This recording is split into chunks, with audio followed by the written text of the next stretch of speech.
We all start life as one single cell. Then that cell divides and we're 2 cells, then 4, then 8.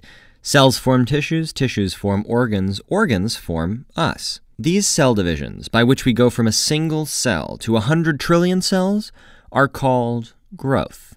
And growth seems like a simple thing because when we think of it, we typically think of someone getting taller, or later in life, wider. But to cells, growth isn't simple.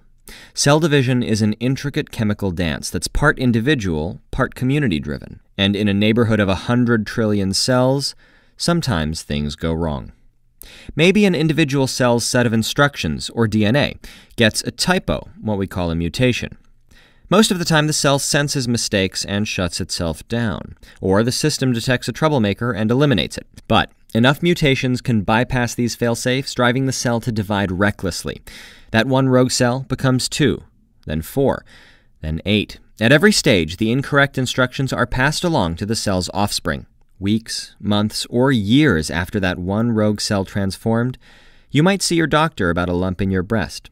Difficulty going to the bathroom could reveal a problem in your intestine, prostate, or bladder. Or a routine blood test might count too many white cells or elevated liver enzymes.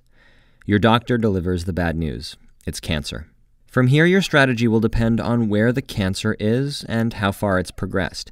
If the tumor is slow-growing and in one place, surgery might be all you need, if anything. If the tumor is fast-growing or invading nearby tissue, your doctor might recommend radiation or surgery followed by radiation. If the cancer has spread, or if it's inherently everywhere like a leukemia, your doctor will most likely recommend chemotherapy, or a combination of radiation and chemo. Radiation and most forms of chemo work by physically shredding the cell's DNA, or disrupting the copying machinery. But neither radiation nor chemotherapeutic drugs target only cancer cells. Radiation hits whatever you point it at, and your bloodstream carries chemotherapeutics all over your body. So what happens when different cells get hit? Let's look at a healthy liver cell, a healthy hair cell, and a cancerous cell. The healthy liver cell divides only when it's stressed.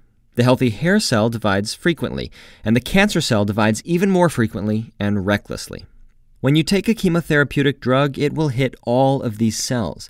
And remember that the drugs work typically by disrupting cell division, so every time a cell divides, it opens itself up to attack. And that means that the more frequently a cell divides, the more likely the drug is to kill it. So remember that hair cell?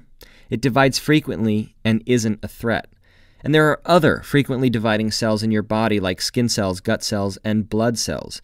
So the list of unpleasant side effects of cancer treatment parallels these tissue types: hair loss, skin rashes, nausea, vomiting, fatigue, weight loss, and pain. That makes sense because these are the cells that get hit the hardest. So in the end, it's all about growth.